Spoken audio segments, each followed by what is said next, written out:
ছোট ছোট শিশুদের সঙ্গে করে নিয়ে খেলা খেলছে, আর এদিকে তার বাড়িতে হঠাৎ এক সন্ন্যাসীর আগমন।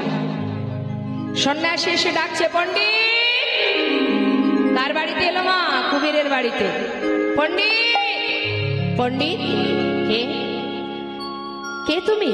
শোনো পণ্ডিত, আজ মধ্যাহ্নে তোমার গৃহে আমি প্রসাদ পাবো, তাই এসেছি বহুদূর থেকে। যেই না বলেছি করজোড়ে বললেন, সন্ন্যাসী বাবা, এ তো অল্প ভাগ্যের কথা নয়। সাধুগুরু বৈষ্ণবের চরণ ধুলি পড়বে ঘরে, এ তো অল্প ভাগ্যের কথা নয়। আসুন। ঘরে নিয়ে গিয়ে আসন পেতে বসতে দিলেন। নিজের স্ত্রীকে বলছে, পদ্মা, পদ্মা শোনো পদ্মা, বহু জন্মের সুকৃতি থাকলে তবেই গৃহমাঝে সাধুগুরু বৈষ্ণব আসে। অনেক সৌভাগ্যের ফলে আজ বৈষ্ণব এসেছে আমার ঘরে। তুমি বৈষ্ণব সেবার আয়োজন করো। জানো পদ্মা, মহন্তের স্বভাব হয় তারিতে পামর, নিজ কার্য নয় তবু জান পর ঘর। মহন্তের স্বভাব কি? পামর জীবকে উদ্ধার করা, পাষণ্ডকে উদ্ধার করা হলো মহন্তের কাজ। তাই তুমি সেবার আয়োজন করো, মহন্তের সেবা দিতে হবে। বিলম্ব না করে পদ্মাবতী তাড়াতাড়ি করে রন্ধন করতে আরম্ভ করল। বেশি তো কিছু ছিল না মা, দরিদ্র সংসার, অভাবে দিন কাটে, কোনো রকমে আয়োজন করেছে, কোনো রকমে যা পেরেছে রন্ধন করে বৈষ্ণব সেবা দিয়েছে। বৈষ্ণব সেবা হলো। সেবার পর এবার যখন সন্ন্যাসী ঠাকুর বলছে, কি গো মা, তাই তো আমি তো সেবা করলাম, এবার তোমরা সেবা করো। সন্ন্যাসী বাবা, 7 নয় 5 নয় আমার একমাত্র পুত্র, সেই যে বনে গেছে খেলা করতে, এখনো ফিরে আসেনি। আমার সন্তান ফিরে আসুক, তারপরে একসঙ্গে প্রসাদ পাবো। মা আমার মুখের কথা বলতে না বলতে হঠাৎ দেখছে সন্ন্যাসী ঠাকুর যে একটি ছোট্ট বালক রাম নাম গাইতে গাইতে আসছে, গাইতে গাইতে আসছে। রাম সীতাপতি সুন্দর রাম, তুমি সীতাপতি সুন্দর রাম,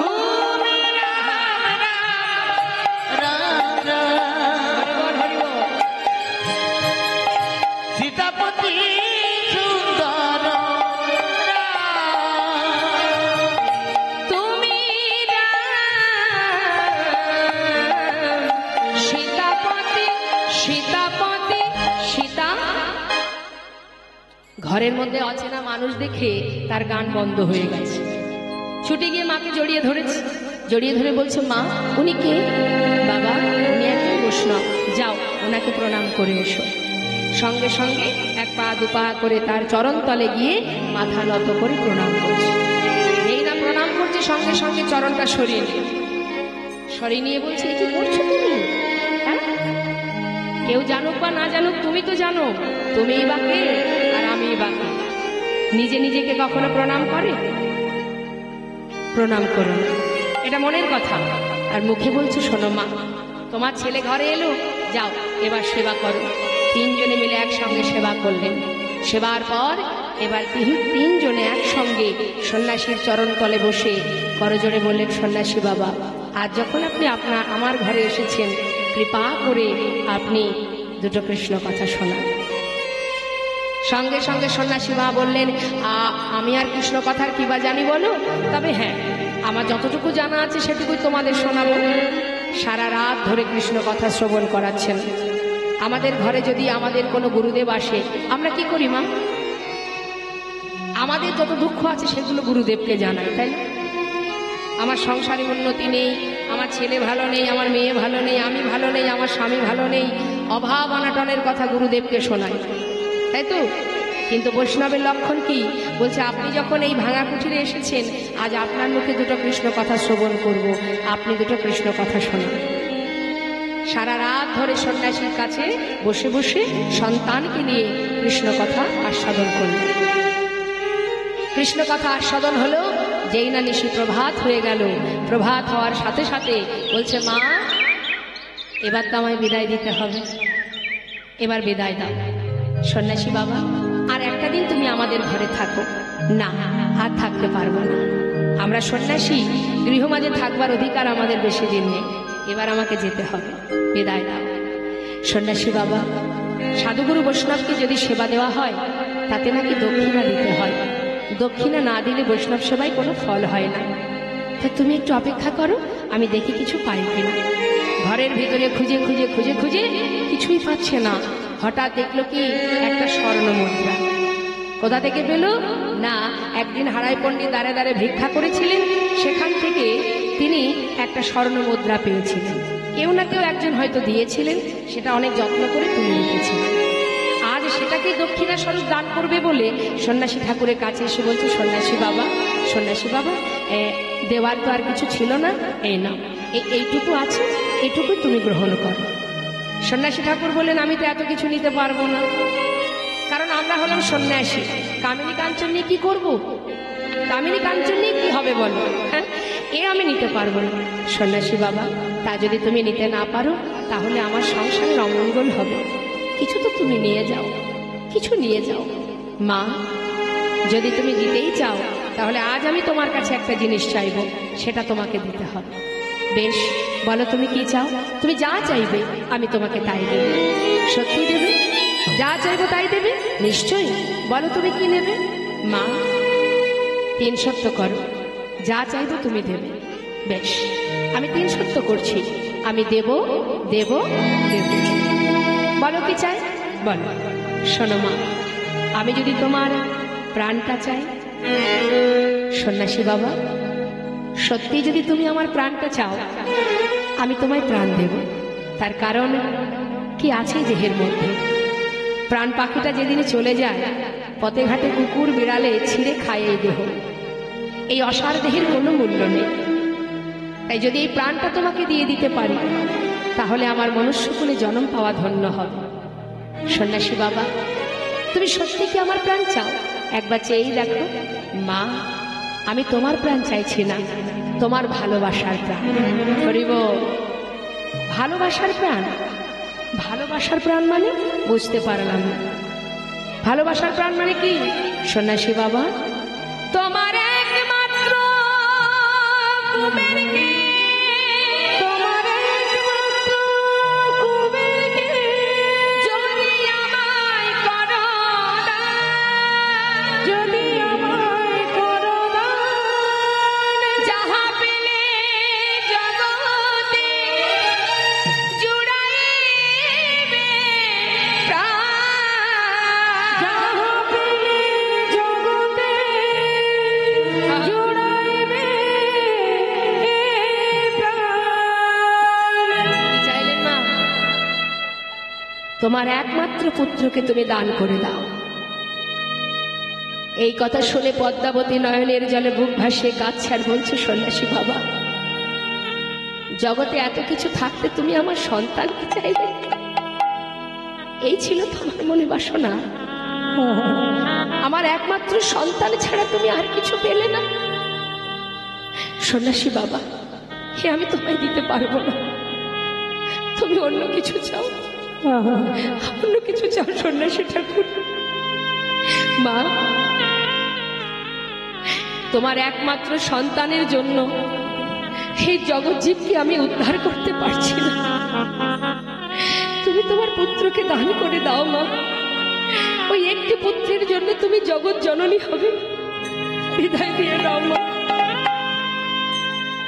সন্ন্যাসী ঠাকুর, কারোর যদি 5 পুত্র থাকে, সেই মা তার একটি সন্তানকে চিরতরে কারোর হাতে তুলে দিতে পারে না। কেমন করে চাইলে তুমি? তোমার অন্তরটা একবারও কেঁদে উঠলো না? 7 নয় 5 নয়, আমার একমাত্র পুত্র। সন্ন্যাসী বাবা, আমি তোমায় দিতে পারবো না। হয় তুমি অন্য কিছু চাও, আর যদি তা না চাও, তাতে যদি আমার নরকেও যেতে হয় আমি সেটাই যেতে রাজি, কিন্তু সন্তানকে আমি তোমার হাতে তুলে দিতে পারবো না। মা, আমিও তো কোনো না কোনো মায়ের সন্তান। আমার মাও তো চেয়েছিল তাদের প্রয়োজনে আমাকে ঘরে বেঁধে রাখতে। আমিও তো সেই মাকে কাঁদিয়ে সারা জীবনের মতো ঘর ছেড়ে পথে নেমেছি। কেন জানো? সকলের মঙ্গলের জন্য। মা, একমাত্র পুত্রকে যদি তুমি না দাও, আমি যে কাউকে উদ্ধার করতে পারবো না। তোমার কাছে নিবেদন। আজ আমি যা চেয়েছি তোমার কাছে, তুমি আমায় দিয়ে দাও। ছোট্ট ছেলে বলছে, মা,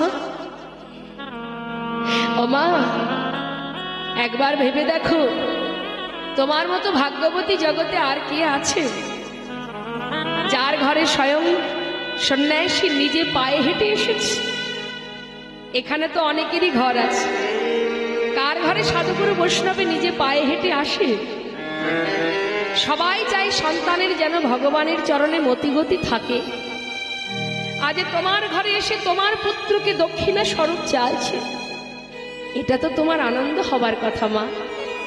আজ যখন বৈষ্ণব চরণে তুমি প্রতিজ্ঞা করেছো যা চাইবে তুমি দেবে, যদি তুমি তাকে দিতে না পারো তাহলে বৈষ্ণব চরণে তুমি অপরাধ করবে মা।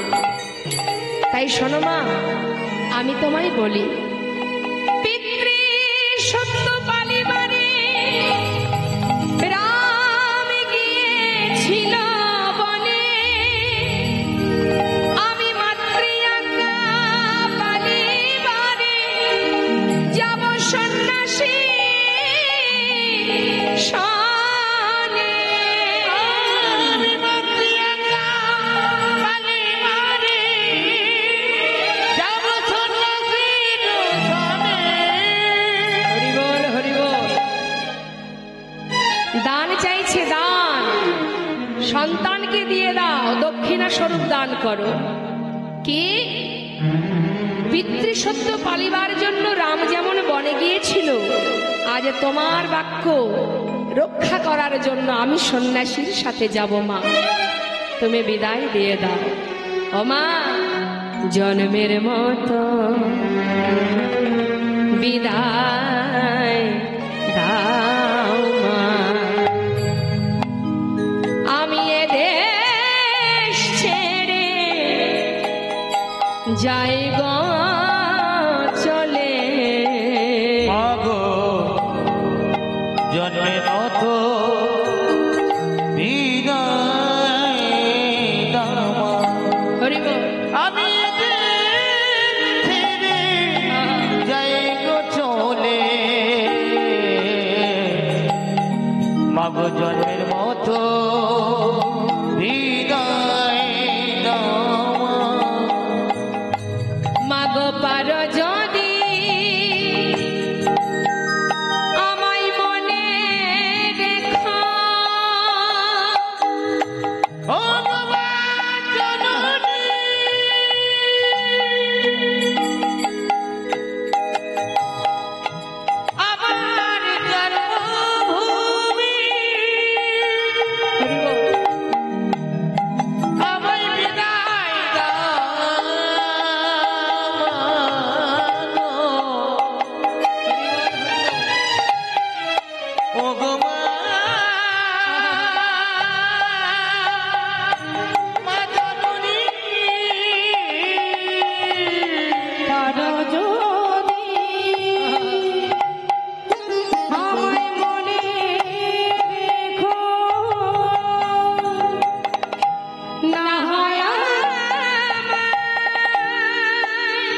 সন্ন্যাসী ঠাকুর বলছে, মা, তোমার একটি সন্তানের জন্য তুমি জগৎ জননী হবে মা।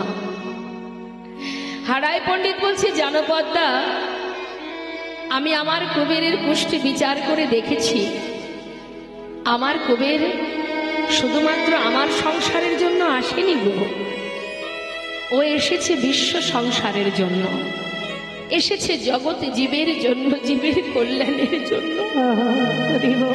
আজ যদি তুমি ধরে রাখো, কাল তুমি ধরে রাখতে পারবে না। তাই তুমি ওকে বিদায় দিয়ে দাও পদ্মা, বিদায় দাও।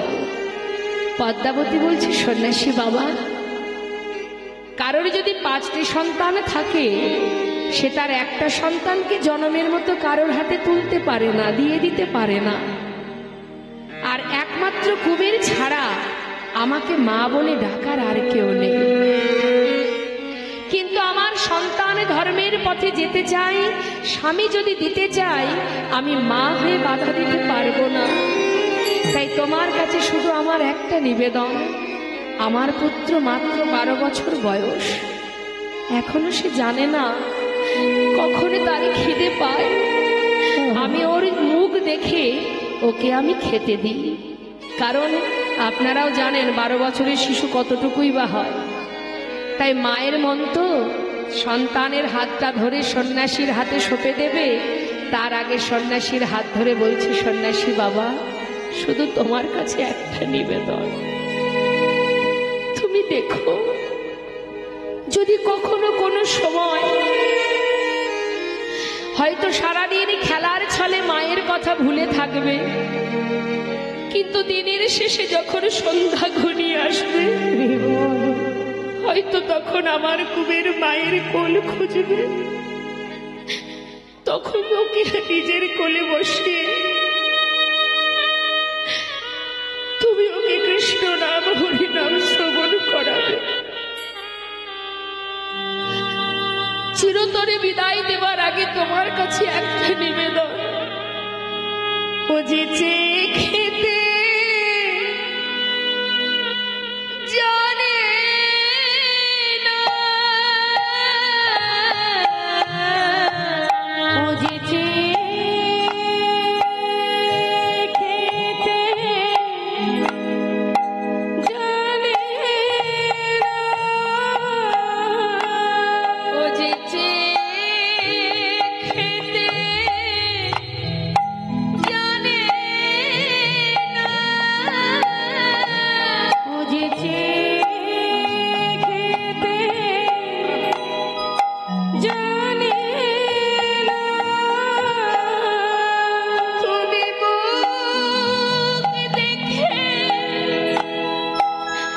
খেতে দিও,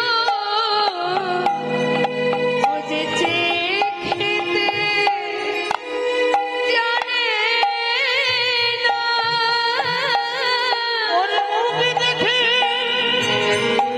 খেতে দিও,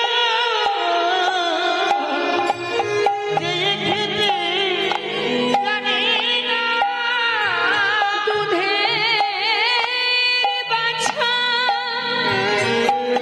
কুবের আমার, চেয়ে খেতে জানে না, দুধের বাছা কুবের আমার, সে যে চেয়ে খেতে জানে না। মা, এবার আমায় বিদায় দাও মা। মায়ের চরণে প্রণাম করে সন্ন্যাসীর হাত ধরে জনমের মতো যখন বিদায় নিয়ে চলে যাচ্ছে, পথের ধারে দাঁড়িয়ে আছে, চিরতরে সন্তানকে হারাচ্ছেন মা পদ্মাবতী। আর সন্তানকে তিনি দিয়েছিলেন, হারিয়েছিলেন বলেই আজ কিন্তু আমরা আমাদের দয়াল নিতাইকে সবাই পেয়েছি মা। এমন মা কয়জনা হতে পারে? আমরাও তো মা। আমরা কি পারবো কোনো সন্ন্যাসীর হাতে আমার সন্তানকে দিয়ে দিতে? পারবো না। দেখুন মাতা পদ্মাবতী তিনি বিদায় দিলেন, পথের ধারে দাঁড়িয়ে আছে, যতদূর সন্তানকে দেখা যায়। বেশ কিছুটা দূর চলে যাবার পর মা নিজেকে স্থির রাখতে পারছেন না, চিৎকার করে ডাকছে, কুবের, কুবের। একটিবার বাবা, একটিবার আমায় মা বলে ডাক রে, আমায় মা বলে ডাক রে, একবার মা বলে ডাক রে, মা বলে ডাক রে, তোর চাঁদ বদনে বাবা লাডা, জনমের মতো শুনে রে, তোর চাঁদ বদনে বাবা লাডা, জনমের মতো শুনে রে, ওরে আমার বাছা কুবের, মা বলে ডাক রে, ওরে মাথা কুবের, মা বলে ডাক রে। সন্ন্যাসীর হাত ধরে কোনো দিকে আর ফিরে চাইল না, চিরতরে মাতা পিতাকে ছেড়ে কুবের চলে গেল। মুম্বাইতে পান্ডুয়াপুর বলে একটি জায়গা আছে, সেই পান্ডুয়াপুরে একটা নদী আছে যার নাম হলো ভীমা নদী। ওই ভীমা নদীর তীরে গিয়ে সন্ন্যাসী ঠাকুর বললেন, কুবের তুমি ভালো করে স্নান করে এসো, আজ আমি তোমায় কৃষ্ণ মন্ত্রে দীক্ষা দেব। কুবের স্নান করে এলো, সন্ন্যাসী ঠাকুর শ্রুতিমূলে বদন দিয়ে কৃষ্ণ মন্ত্রে দীক্ষিত করলেন। দীক্ষিত হবার পর কুবের আমার সন্ন্যাসী ঠাকুরের চরণে প্রণাম করলেন। আর যখনই প্রণাম করলেন মা, প্রণাম করে যেই না মাথা তুলেছে, দেখছে সন্ন্যাসী ঠাকুর আর নেই।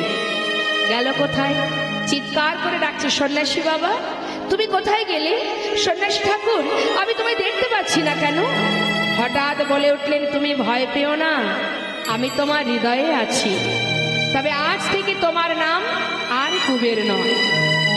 আজ হতে তব নাম হইল নিত্যানন্দ, হইল নিত্যানন্দ। কলিযুগের দ্বারে দ্বারে তুমি বিলাবে আনন্দ। কলিযুগের দ্বারে দ্বারে তুমি বিলাবে আনন্দ। এবার আমরা একটু ছোট করে জেনে নেব মা, কৃষ্ণের দাদা বলরাম কলিযুগে দুটো অংশ নিয়ে এসেছিলেন। একটা অংশ হারাই পণ্ডিতের ঘর আলো করে, আর একটা অংশ হলো কৃষ্ণের গৌরহরির দাদা বিশ্বরূপ, জ্যেষ্ঠ পুত্র, মা সচিমায়ের জ্যেষ্ঠ পুত্র বিশ্বরূপ রূপে। সেই বিশ্বরূপ যখন সন্ন্যাসী হন তখন তার নাম হয় শঙ্করারণ্যপুরী। এবার সেই দুই শক্তি যখন এক হয়ে যায়, পূর্ণ শক্তি পেয়ে, তখন নিজেকে চিনতে পারেনি তাই চাঁদ। এত সময় তো দুই শক্তি এক হয়নি, যেই না পূর্ণ শক্তি পেল তখন আর নিজেকে চিনতে ভুল হচ্ছে, আর ভুল হচ্ছে না, আমি নিত্যানন্দ, আমি নিত্যানন্দ। তাহলে তাহলে আমি যদি নিত্যানন্দ হব, আমি তো ব্রজের বলরাম, মনে পড়ে যাচ্ছে, পূর্ণ শক্তি পেয়েছে তো। আমি যদি নিত্যানন্দ হব তাহলে আমি ব্রজের বলরাম, আর আমি যদি ব্রজের বলরাম হব তাহলে আমার ভাই কানাই কোথায়? এবার মায়েরা বলুন, কানাই কোথায়? মানে নিতাই চাঁদের, হ্যাঁ, এখন গৌরহরি দাদার প্রেমে পাগল হয়ে নদিয়ায় আছে, আর এদিকে আমার নিতাই চাঁদ ভাইয়ের প্রেমে পাগল হয়ে এবার ভাইকে পাবার জন্য সে নানা তীর্থ ঘুরছে। কেন? সে তো নিমাইকে ছাড়া থাকতে পারবে না, কানাই ছাড়া সে থাকতে পারবে না। তাই এবার যেমন করে হোক, যেখান থেকে হোক, কানাইকে খুঁজে বের করতে হবে। তাই এবার নিতাই চাঁদ নানা তীর্থ ঘুরছে। কোথায় গেলে পাবো কানাইকে? সমস্ত জায়গা ঘুরতে ঘুরতে গয়া, কাশী, প্রয়াগ, মথুরা নানা তীর্থ ঘুরে অবশেষে এসে পৌঁছালেন কোথায়? এই মত যত তীর্থ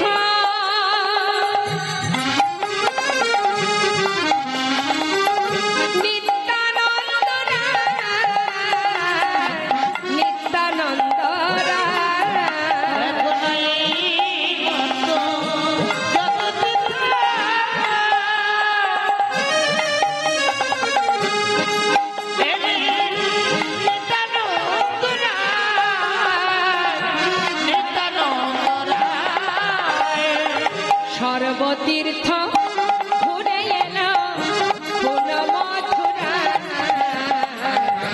পুন মথুরা, সর্বতীর্থ ঘুরে পুন মথুরায়, পুন মথুরায়। মথুরায় এসেছে, এসে ডাকছে মথুরাবাসিনীকে, ও মথুরাবাসিনী, মথুরাবাসিনী কিছু বলবে ঠাকুর? হ্যাঁ, তোমরা বলতে পারো এই মথুরায় আমার ভাই কানাই কোথায় আছে? মথুরাবাসিনী বলছে, কানাই কি মথুরায় থাকে নাকি? সে তো বৃন্দাবনে থাকে। বাহ বাহ বাহ, বৃন্দাবনে? আচ্ছা ও মথুরাবাসিনী, আর একটা কথা বলবে কি? বলো না মথুরাবাসিনী, আমার ভাই কানাই বৃন্দাবনে আগে যা যা করতো এখনো কি তাই করে? মথুরাবাসিনী বলছে, ঠাকুর